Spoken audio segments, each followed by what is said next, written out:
Good afternoon. This is Pete Draxter from letpeteplan@gmail.com, an agent for Boardwalk Travel Agency. Um, we are going to talk about Disney's annual passes. About 2 months ago, Disney announced that they were going to put them back on sale for hopefully good. They did say it's a limited time and that they could stop them at any time. They haven't stopped them yet. They've been selling them for over a month, which is kind of a good sign because the last time they sold them for about a week and then they stopped them again back in 2021, I think it was.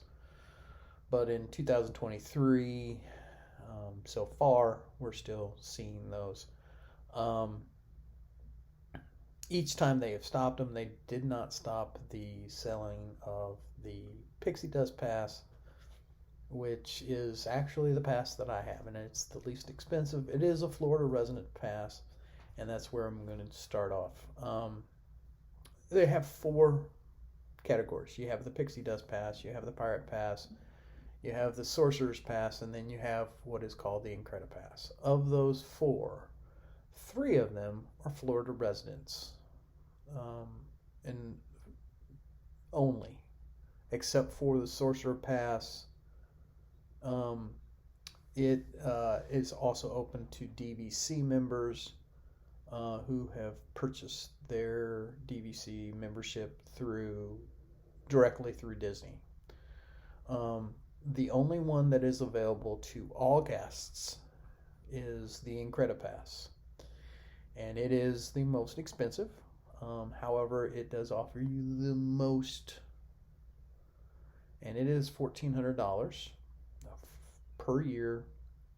If you renew it, there's a discount discount to renew it. I'm not sure exactly how much it is. I will let you know when it is time for me to discount to renew my Disney annual pass or upgrade, which I might be doing. Um,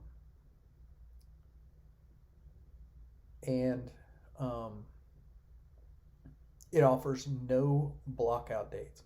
Means you can go in any day, Christmas Day, New Year's Day, Thanksgiving, all those days that are blocked out actually on some of the other passes, except for maybe the Sorcerer's Pass.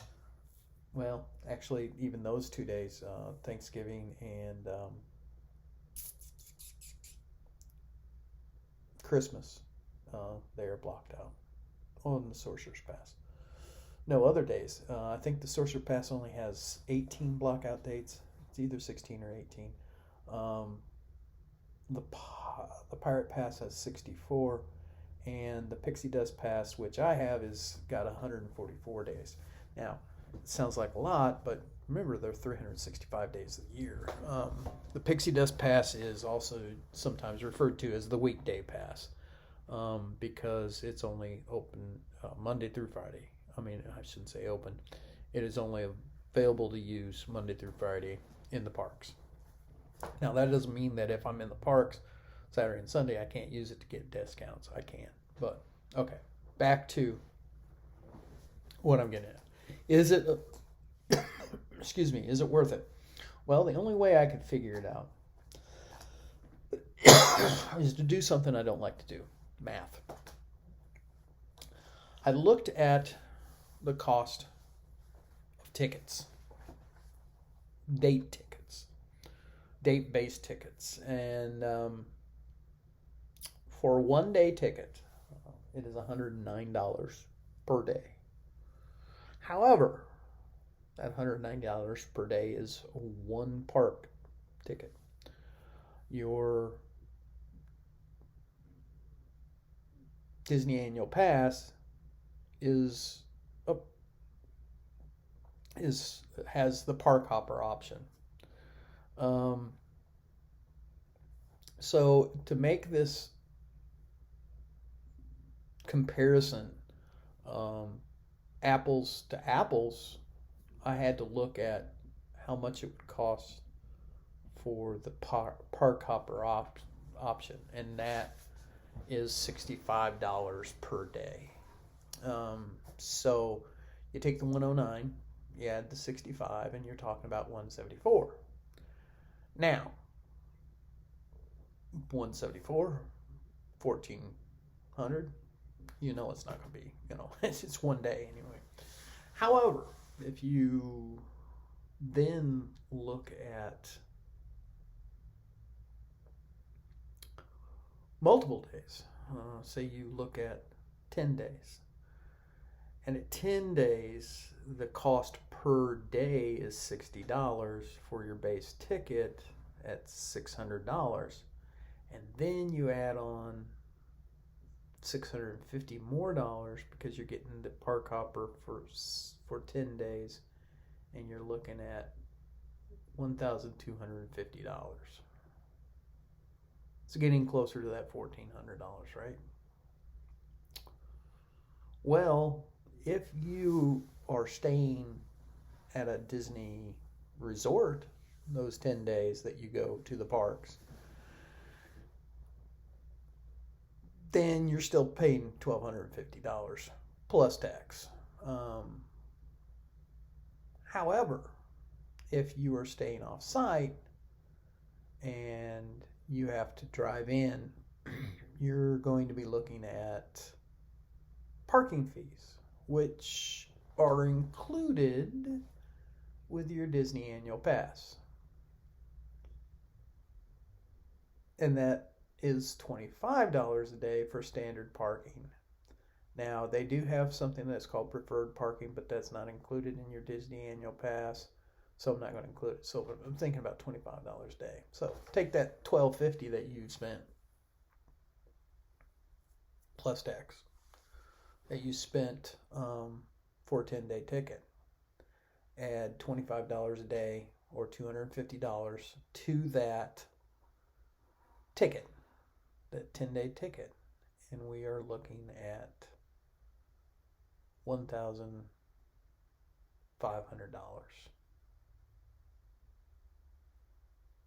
So, for one of you at least, that ticket, that 10-day ticket, is more than the annual pass.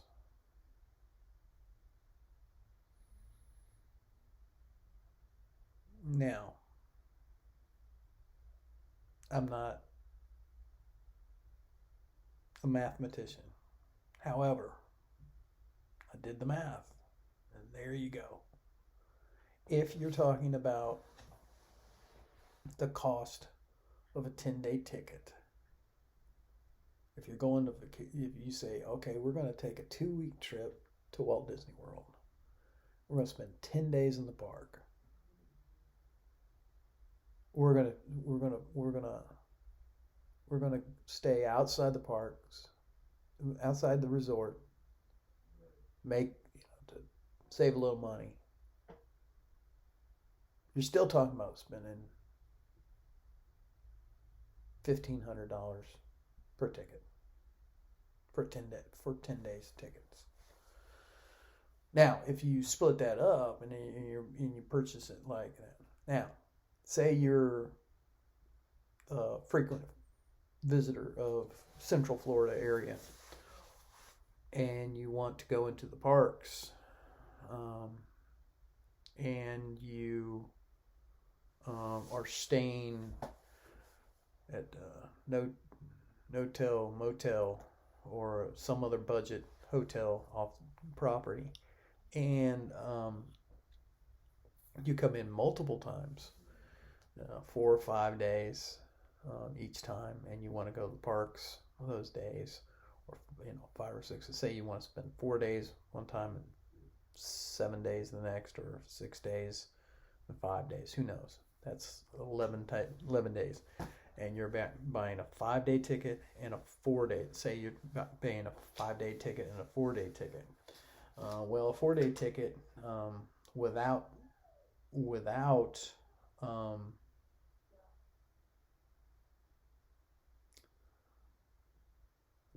parking is $716 with the park hopper option. again, apples and apples, okay? And then 5 days is $820. Then you're in the $1,500 range again.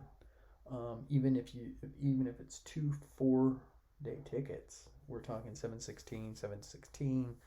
That's over 1,400 plus tax. Not much, but still over. So the math works out.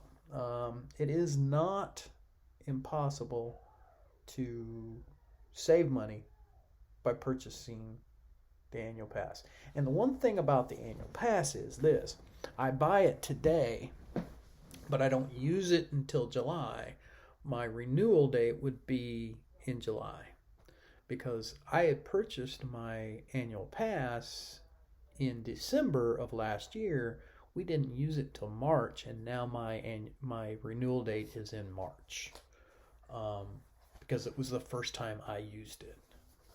So with that,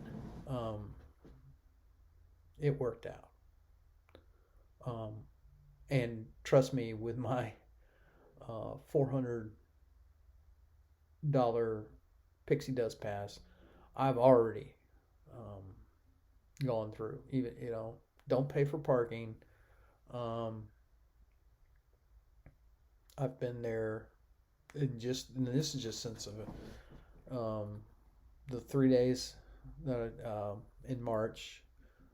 Been there one day.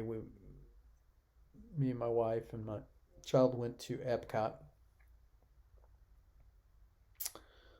Another time, me and my oldest son went to Magic Kingdom. We hopped over to Hollywood Studios that night, and then we just recently went back to Epcot not too long ago.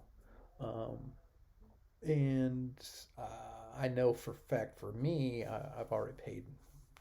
I would have had to pay more than $400 to get into the parks by then. Simple as that. Just for 3 1-day tickets and a 3-day ticket.